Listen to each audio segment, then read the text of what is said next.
My next guest is a trailblazer connecting individuals with big business. I'm Penny Lane, and In the Driver's Seat starts now. Welcome to In the Driver's Seat, where we delve into the lives of extraordinary individuals who drive their industries forward. In this episode, we meet a very inspiring philanthropist and CEO of MeetMagic. Welcome, Carl Gough.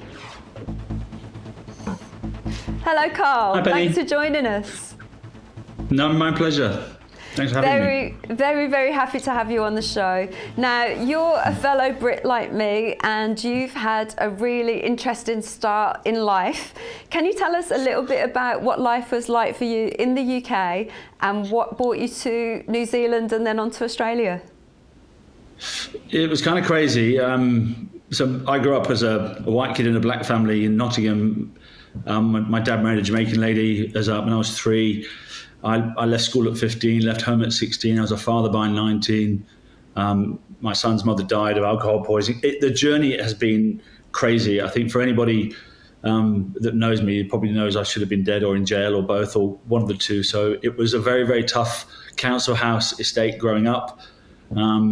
And I decided one day when I was 25, if I don't get out now, literally that's what's going to happen. I'm going to go to jail or I'm going to die, because it doesn't matter what you did, things caught up with you. And so I made the choice to leave. And what was that moment that made you realise you needed to change your life? My son was 5. Some people had robbed our house and we knew who it was, and they came after me and put a gun at my head, and I was either going to be a dead father or one that was in a different country but alive. And so I chose the second option. Yeah, good for you. A fresh start in a new country. And when you came over here, what sort of jobs did you take, and what was your road to success like? It's kind of crazy. I mean, I left school at 15. I've never taken a single exam in my life. I can relate. So when I first got into the country as a backpacker, I literally went to the top of the MLC building in Sydney, and I went to the front desk I think it was Servcorp officers, and I asked for the boss, and a 6-foot ginger-haired lady called Joan Salter says, "I'm the boss, what do you want?" And I said, "I want a job." And she sat me down, and she quickly discovered I had no clue about marketing, but she gave me a name of a person. And I ended up meeting that person on the train station platform, had a cigarette with him. Yeah. And I ended up working the next day. I ended up working on the knocking on doors, selling cable television for the next 6 months. Yes. And then you excelled and had a really professional and successful career. And now you tell us about MeetMagic. I think it's one of the best ideas ever. Oh, thank you. Well, I think knocking on doors, selling cable television really does put you in good stead for being told no a lot. So I think that was probably the beginning of my career in sales. And so MeetMagic really is a combination of my past 20 years in sales and understanding the problems and the challenges that are faced by salespeople, and also executives who take those meetings. So MeetMagic really is a purpose-led digital hub, and it's an AI-driven platform that gives executives and decision makers an opportunity to keep up to date with the latest trends in tech and to share insights. And they can do that by doing what they do every single day at work. But we've added a little twist in that we give money to charity every time we have a meeting. So how does the AI work as part of that? Well, it's a matching algorithm. So when an executive or a decision maker signs up, they tell us what their interests are. And then when a client of ours signs up and they tell us what kind of people they're looking to meet with, it's a bit like Tinder for business, Penny, You've got the two sides. You've got the two sides coming together. And so we use an algorithm to bring the two together so they can find each other and have a conversation. And so how does it work? How do the leaders and the people that you've got on the site, how do they come about? How do you source those?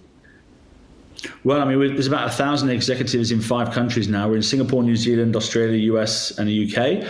And often they talk to their friends and their peers about what we're doing, and they come to us organically through that motion. Otherwise, we'll use the regular channels of conferences and events and LinkedIn and to put our message out there, and that attracts the decision makers. I think the real honesty is that to solve real challenges of the world today, those decision makers right across the board have got to use technology. That's the bottom line. So they're looking for purpose, and they're looking for trust. That's all they want. They don't want a pushy salesperson. They're sick of the cold calls. They're sick of the spammy automated emails. Yeah. And so it's time for a change. And so we've created something that's very unique. So the decision makers give up their time and the vendors pay to go on the platform. Is that correct? Well, the decision makers don't give up their time. They're doing what they do every day at work, which is they've got to have these meetings. It's, if you're in HR or if you're in operations or if you're in finance, you've got to stay up to date with the latest trends in technology because, well, AI is coming. If you don't stay up to date with that, you're probably going to fall behind. Yeah. Cybersecurity is pretty relevant right now. If you don't stay up to date with the latest trends in cybersecurity, you're probably going to fall behind. So we've made it really easy for those decision makers to find the vendors, to have a conversation about a project that they might have coming up. They might want to explore the use of AI or cybersecurity or data or analytics or so on. So we've sort of made it really easy for them to get access to that information. Yeah, you really have. And what I'm thrilled about and love hearing about is that the profits all go to children's charities. Can you tell us a little bit more about that and who they go to and who's benefiting from it? Yeah, well, it's certainly not about putting Ferraris in the garage. I've got the Ferrari mindset, but definitely don't have the Ferrari money anymore. Giving it all away. So we started off giving 70% of our profits to charity, and then we built a platform so that has to sort of change a little bit. So now we give 100% of our profits to charity. So it works out to be between $300 and $600 per meeting that we give to the charity. We actually give it to the executive, who they get to then distribute it to a charity that they care about. And so that's what really kind of the charities base. are they? Which ones have you chosen? Well, we've given Starlight Children's Foundation $1 million. We've helped over 45,000 seriously ill children. There's Gotcha for Life on there. So one meeting and supporting Gotcha for Life, for example, will help potentially save 6 lives. Gotcha for Life is all about preventing suicide. So one meeting with MeetMagic will support Gotcha for Life, which will potentially save 6 lives. So you've got Planet Art there. So anything to do with sick children, cancer, mental health, the planet, of course. You can even offset carbon emissions through MeetMagic. We'll offset carbon on the blockchain, and so it's a verified stamp of approval that those emissions have been reduced. So that can go towards your net zero targets. Yeah, and there's a special card, isn't there? Tell us how that works and how that idea came about. It's actually the world first. There's nothing like this anywhere, which is kind of ridiculous.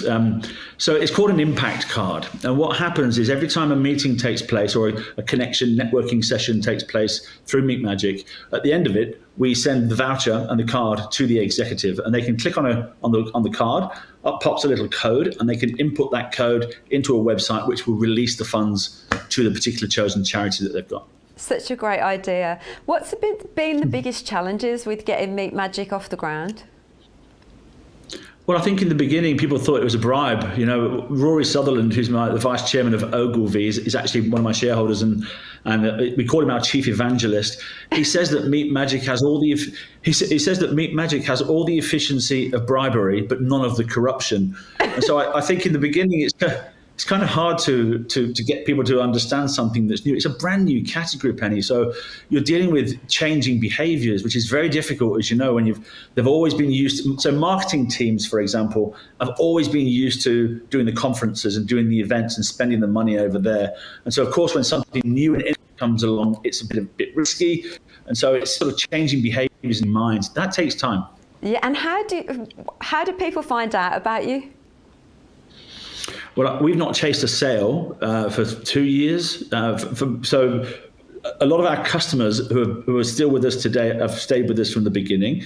Ones that leave their jobs, so salespeople and marketing leaders that leave their jobs, they all come back to us because we've done a great job for them in the past. So we've got this organic growth in sort of companies coming to knock on our door to get meetings, because ultimately right now, if you're not having a meeting, you're not growing your business, because it doesn't matter how many signals or how many scanned badges you're collecting from an event. It's not a conversation. Everything about growth, about revenue starts with a conversation. So we take them directly to that conversation, and that's the value. And I say we've actually invented a brand new category called the Chief Meeting Officer, because every company needs to have a Chief Meeting Officer today, because unless having meetings, you're not growing your business. It's that simple. Yeah. Can you share any notable success stories of people you've put together? Yeah, I mean, we've got CEOs of banks. I mean, there's I remember where Steve Jerkovich, the CEO of Kiwi Bank's been on board. I did have one person that reached out to me and said they want to pay 150 grand to go and meet Elon Musk. I tried everything to try and get Elon Musk. I just can't. I can't get. If anyone's watching and knows him, just ask him. $150,000 for 45 minutes of his time. I know it's probably worth it for him. Maybe it's not, but it's that was the value. They were prepared to pay 100. You might do it. Well, it's 100% going to charity. That's what we offered. So, but we've got CIOs and CTOs of the biggest brands in the country, from Qantas, from ANZ Bank, and it's not just CIOs and CTOs in the C-suite. It's the heads of, it's the decision makers basically. And a decision maker today can be a 25-year-old that's got $100,000 budget, or a 25-year-old with $1 million budget. So their decision makers literally are everywhere today, and so there's about 300 of the ASX listed companies on board. It's the Westpacs of the world. It's the AGLs of the world. And, I think the Macquarie Bank executive, his name's Luis Uguina. He's one of our top supporters. He's had, I think, 30 meetings over a couple of years. And he does it because it saves him time and saves him money. That's brilliant. Now, we're almost out of time. We've got less than a minute left. But something you said to me once really, really resonated with me. And I think it will inspire a lot of other people. What's the difference between motivation and inspiration, in your opinion? Oh, look, this is what keeps me. Honestly, Penny, I went to bed at midnight last night. I woke up at 3 o'clock. That's inspiration, because you don't need sleep. I think what happens when you find your purpose, you become inspired. And if you want to find your purpose, there's a very simple formula for that as well. But the difference between motivation and inspiration is that motivation is an outside force that keeps you interested. And so often people that are motivated hit that snooze button and don't actually. They take time out and go and get drunk, or they take time out and go and get high, or they do some other vice because they're motivated. But when you're inspired, that's coming from your spirit, from inside.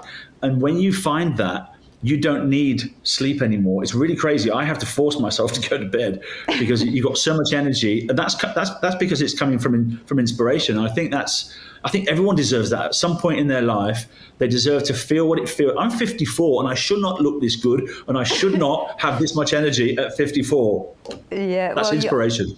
It is, and I really think that is an amazing way to explain it, and it really resonates with me. Carl, we're out of time, but thank you so much for coming on the show. I've still got your business card, like everybody else who's got one. He's got these casino chips with a QR code as his business card. You're a very inspirational man, Carl. You've got one. There it is. Thank you so much for coming on the show, and I'll chat to you again soon. Thank you. Goodbye. Pleasure. Thank you. Bye-bye. In the Driver's Seat has been brought to you by the Perfect Cosmetics Company. Join me next time to learn more from industry legends about how you can take the wheel and steer your life in the right direction. This is Ticker, and we'll be right back. You're watching Ticker. We'll have more in just a few minutes.